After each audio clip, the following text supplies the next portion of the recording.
Hi, I'm Annie. I'm self-employed. I have a Bright Star Massage, which is a massage therapy business in Eugene, Oregon, specializing in ashiatsu. And then I also have an online creative business called handsomeannie.com. So today is a snow day, and I have some interesting reflections about being self-employed and having a snow day. So I wake up really early, probably around 5:30 this morning, and there was about 8 inches of snow, and it was still coming down. And Eugene is a town where we're not really equipped for that, so um, I just had this horrible dilemma. Do I cancel my appointments for the day, or do I drive into the office? This is something I really struggle with, and it's happened before in other years. I had 4 appointments on the books today, so there was a lot of money to be made. But I've really agonized about this decision. I am the least flaky person that I know, and I would hate for people to think that I'm flaky or lazy, or I'm calling it a snow day just because I don't want to go in. I really struggle with this. And it's funny because I asked my partner, what do you think I should do? And he said, you're crazy. Like, obviously it's a snow day. I mean, just get over it, call your clients and have fun.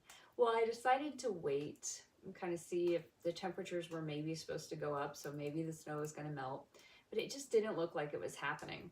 And in the meantime, I also went on Facebook and I posted to my friends locally, what are you guys doing? Are you going to work today? And asked them what they thought. And I also asked the Eugene Professional Massage Therapy group, what are you guys doing? Do you have appointments today? Are you canceling? I'm feeling really conflicted about this. And I got a lot of responses, and the other massage therapist basically said the same thing that my partner said, like, you're crazy, girl, get over it. It's, just call it. It's not happening. And as the day progressed, the snow kept going down, the temperatures never rose. And I realized at some point, I wouldn't have really been able to get out of my parking spot anyway. I would have to sort of shovel the alley because, and then they didn't even plow the roads until much later in the day. So after I finally decided that it was a snow day and gave myself permission to cancel my appointments, I felt a lot better and I was able to relax. But I'm not so good at rolling with the punches if the plan for the day changes, because I was all prepared to go into the office and just do an awesome day, 4 massages, close to 5 hours. I was really excited about it. So I had to kind of shift gears. But there is no lack of things to do, running 2 businesses. There are a lot of things that can be done. And so I had to kind of switch mode and just use the day as productively as I could. So normally I would run, and it just wasn't really running conditions. I mean, I'm not afraid of getting wet or anything, but just the snow was so deep that it would be very difficult to run. So I did put on my snow boots and tried to take my dog out just for a walk to romp around in the snow, just to get a little bit of exercise. And he hated it. He's a standard poodle, and he was just like, ew, this is yucky. It's like up to his chest because it's really deep. And he just wanted to turn around and come back. And meanwhile, my socks were slipping down in my snow boots, and I just couldn't keep them up. So it was like really uncomfortable. I ended up walking for about 12 minutes. So I guess, got a little bit of exercise in the morning.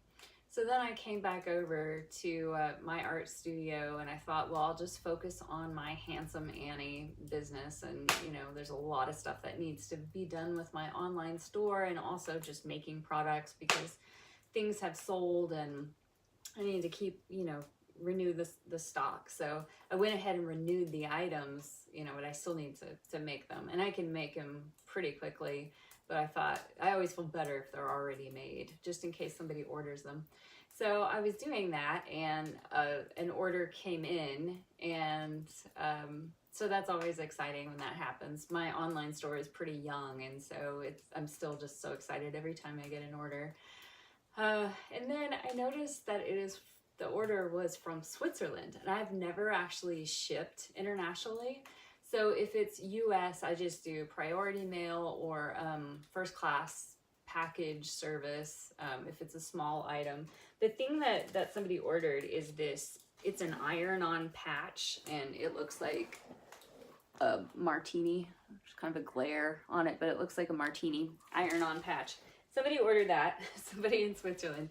So, you know, it's a small thing. It just goes in a little envelope. And I printed out the packing slip and everything, but I'm not really sure how to mail it because I've never done it before. Like if it's okay to just put it in a regular USPS receptacle. So I need to actually go to the post office and stand in line and ask and make sure that I'm doing it right.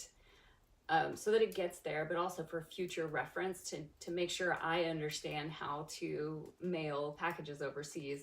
Because, you know, that's how we learn to do things. You know, you don't just know everything, you sort of learn by doing. So I figured, like, if someone orders a package internationally, I'll figure it out. So that's what I'm doing. I'm figuring it out. And that has to go out by tomorrow.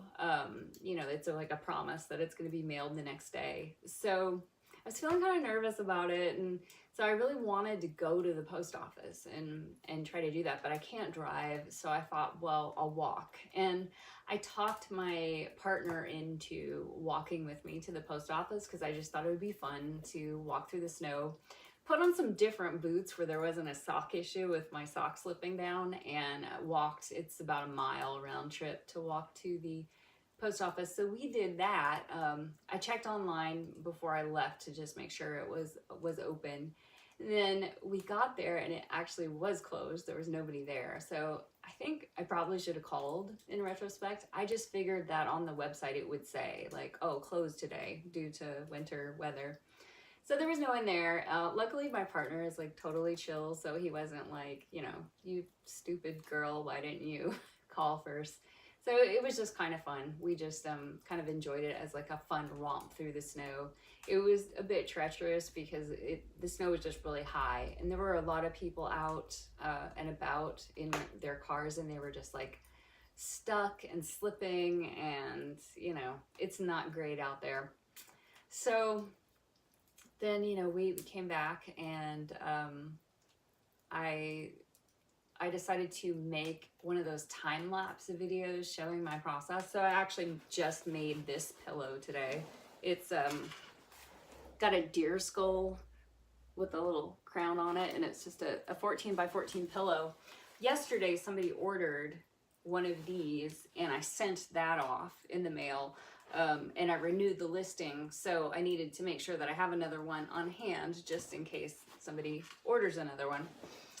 And so I did one of those time-lapse videos that shows the process of me, you know, preparing the fabric and painting the dye on, and then I have to place this negative on the fabric and place the little stars, you know, because people really love those time-lapse videos. I love them. Every time I see them on Instagram, when you see, you know, the artist doing the work and it's all sped up and you get to see their process. So I made one of those, and just, you know, I just did the best that I could today with staying productive. And that's pretty much what every day off looks like for me. It's just a grab bag of, you know, things on my to-do list. If I get kind of stumped and I can't think of something to do, I have a list on Google Keep, and there's no lack of things to do. You never run out. I mean, you know, I could chop wood or take out the garbage, do the dishes, just a million little tasks related to Bright Star Massage business or Handsome Annie. So, you know, it was a kind of a fun snow day. But I just wanted to kind of bring that up. If you are self-employed, you just have to kind of roll with the punches and be prepared to make difficult decisions. You know, if you have clients, like whether or not to cancel. Some of the massage therapists online that commented on the issue, they said, yeah, you know, this happens, and think about this when you're doing your pricing. You know, it seems like a massage costs a lot, but you have to take into consideration things like this. A lot of people have benefits and retirement, and maybe they're paid for snow days or sick days, even if they can't come in. As a massage therapist, you're not. I lost $375 today by not going into work. And so it's a tough decision, not just because of the money, but also because I don't want to let my clients down.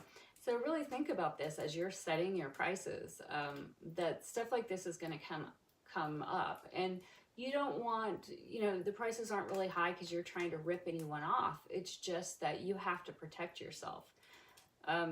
If you can't keep your business open, then you can't serve those clients. So there's a reason why, massages cost 60 or 75 or 80, even $90 an hour, depending on where you live. It's because of issues like this. So anyway, that was my kind of fun day in the life of a self-employed person.